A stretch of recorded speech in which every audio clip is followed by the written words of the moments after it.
W imię Ojca i Syna i Ducha Świętego. Amen. Pan z wami i z Duchem Twoim. Drodzy bracia i siostry, bardzo się cieszę, że mogliśmy się tutaj zebrać w ten dzisiejszy poranek. Według mnie nasza obecność tutaj z samego rana jest bardzo znacząca.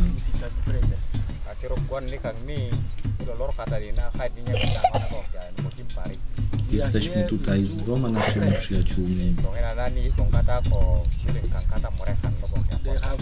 Przybyli z daleka po to, aby się z nami spotkać. Kiedy ludzie do nas przyjeżdżają, my ich zawsze witamy. Jest z nami Sylwester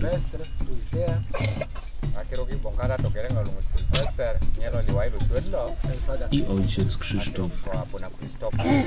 Przybyli oni długą drogę z Polski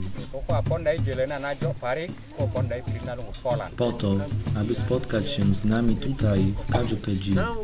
Teraz ludzie będą wiedzieć, że istnieje takie miejsce o nazwie Kadziokedzi.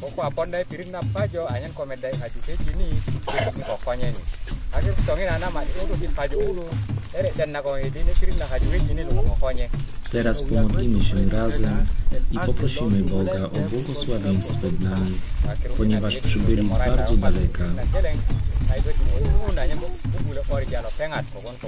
Poprosimy, aby Bóg pobłogosławił im, ponieważ znaleźli fundusze na tę studnię.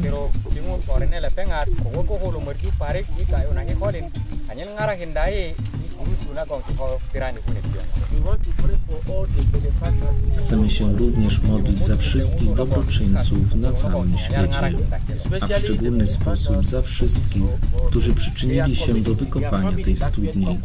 Jest to także wspólnota, tak jak my tutaj. Jest także napisana jej nazwa na tablicy. Ofiarowana przez miasto Przewozk. Nie wiem, czy dobrze przeczytałem, ale coś w tym stylu.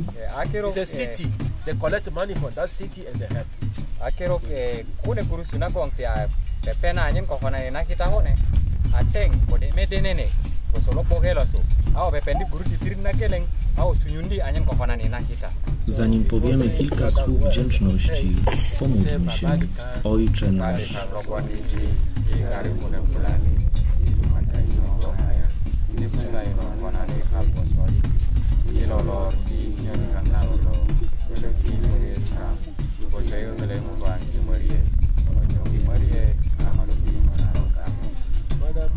Zdrowaś Maryjo,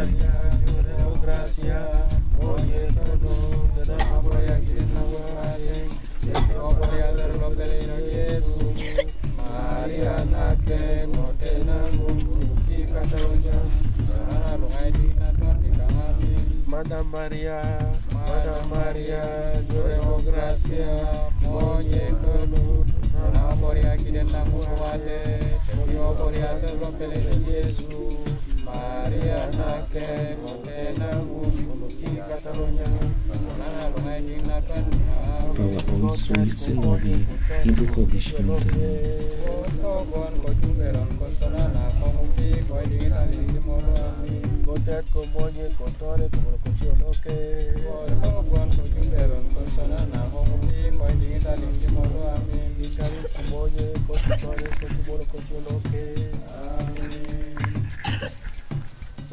Pomodliliśmy się za naszych dobroczyńców, za nasze rodziny, za Kadziokedzi i południowy Sudan.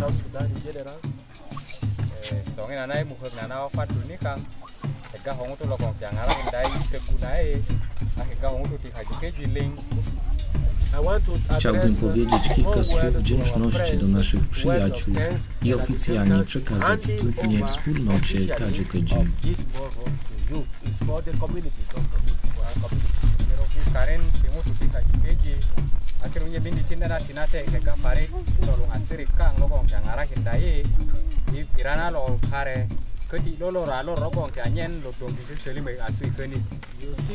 Dzisiaj już nie widzicie ludzi chorych na trąd.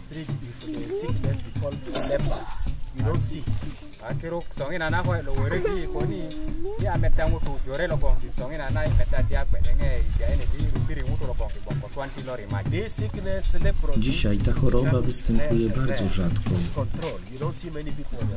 Akiruk ni lo 20 ni lo gileti lo imagine lo.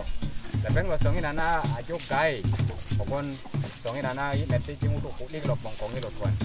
Jednak widzimy wiele ludzi, którzy chodzą drogami i nie umieją powiedzieć dziękuję.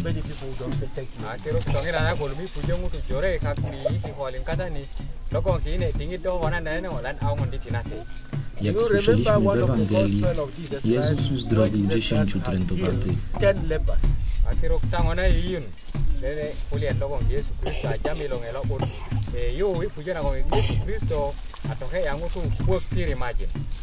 Był tam tylko jeden trędowaty, który wrócił i powiedział dziękuję. Z 10 znalazł się tylko jeden. Znalazł się tylko jeden, który rozpoznał tego, który go uzdrowił.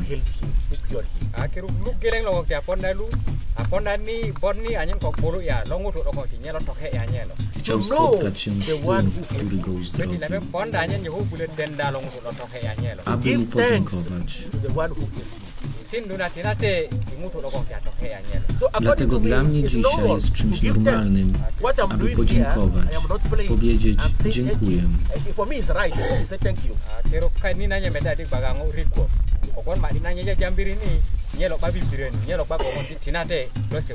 Jeżeli ktoś zrobi coś dobrego Tobie, jest czymś właściwym, aby podziękować.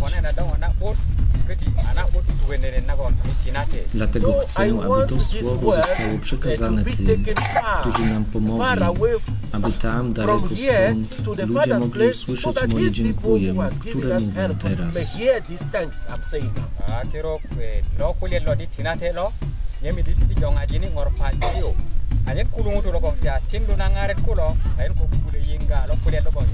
Mówię dziękuję w imię Boga.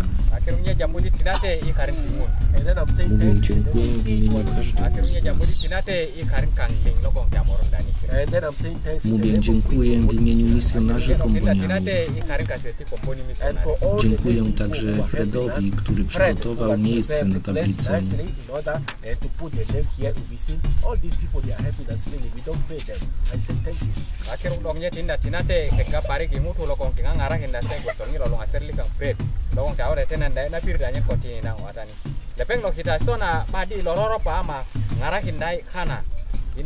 W języku kuku dziękuję tłumaczymy jako Tsinate, a więc Tsinate.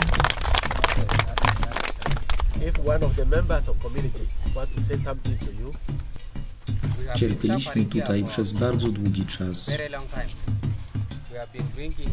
Piliśmy wodę z rzeki. Dlatego teraz jesteśmy bardzo zadowoleni. Nie będę mówił dużo. Jak widzicie, wspólnota ogrodziła studnię, aby długo im służyła.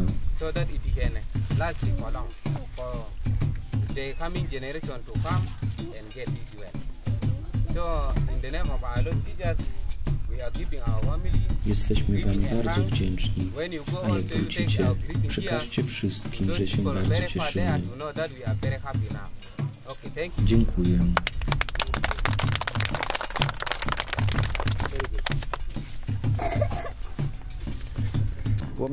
Znajdujemy się przed studnią, która została zbudowana przez mieszkańców miasta Przeworsk. Chciałbym się zapytać o wspólnotę, która korzysta z tej studni. Dziękuję bardzo za przybycie. Nazywam się ojciec Wiktor Puandy, proboszcz parafii Najświętszego Serca Lomin. Nasz teren obejmuje całe Kadziukedzi. Bardzo się cieszyłem, słysząc, że jest możliwość otrzymania pomocy dla południowego Sudanu poprzez wykopanie studni. Złożyliśmy formularz i został on zaakceptowany. Od razu rozpoczęliśmy pracę. Dlaczego? Ponieważ ludzie są w potrzebie. Przyjeżdżam tutaj bardzo często. Jest to jedna z naszych kaplic. Wszystkich mamy 34. Potrzeba ponad miesiąca, aby odwiedzić je wszystkie. Kiedy je odwiedzamy, próbujemy zobaczyć, jaka jest największa potrzeba w tym miejscu. Pierwsza potrzeba to Słowo Boże. Słowo, które może przemienić ich życie, które da im szczęście i pomoże żyć w pokoju. Prowadzimy także program na temat sprawiedliwości, pokoju i pojednania. Dlatego bardzo się cieszyliśmy, kiedy usłyszeliśmy o tym projekcie, który mogliśmy zrealizować. Ludzie nosili wodę z rzeki i gotowali ją. Czasami pili bezpośrednio z rzeki, chorowali i musieli być zabrani do szpitala. Teraz mamy czystą wodę, która jest dobra do picia dla wszystkich. Ze studni nie będą korzystali tylko ludzie lokalni, którzy mieszkają blisko studni, ale także ci, którzy mieszkają dalej, od 4 do 5 tysięcy ludzi zamieszkujący okolice tej wioski. Kiedy będą mieli potrzebę, będą czerpać wodę tutaj. Obok znajduje się przedszkole, które przed chwilą widzieliśmy. Te dzieci trzeba także nakarmić. Wcześniej, aby przygotować posiłek, musiały one chodzić bardzo daleko po wodę. Teraz czerpią wodę kobiety. Kiedy dzieci chcą umyć ręce, mają blisko, aby to zrobić, czyli woda to życie. Każdy projekt związany z wodą jest bardzo dobry. Wykopanie studni dla ludzi, którzy cierpią z powodu braku czystej wody, jest czymś bardzo dobrym. Jakie odległości ludzie musieli pokonywać wcześniej w poszukiwaniu wody? Musieli iść 3, 4, a nawet 5 kilometrów. Kiedy przychodzili na miejsce, musieli stać w kolejce. Stawiali swoje kontenery na wodę jeden po drugim i czekali na swoją kolej. Czyli ludzie są teraz bardzo szczęśliwi. Tak, bardzo. Okazali swoją wdzięczność wszystkim dobroczyńcom i tym, którzy się przyczynili do powstania tej studni. Dziękujemy Panu Bogu za to. Jaka ludność zamieszkuje te tereny? Czym się zajmują? Jest to plemię Kuku. Zajmują się rolnictwem, jak widzisz. Niektórzy mają kozy, kury, aby w porze suchej mogli je sprzedać, aby mieć pieniądze na opłacenie szkoły dzieciom. Ale głównie zajmują się rolnictwem. Dla plemienia Kuku ziemia jest jak emblemat, którego nie można im odebrać. Oni są uzależnieni od ziemi. Ona ich żywi. Dziękuję.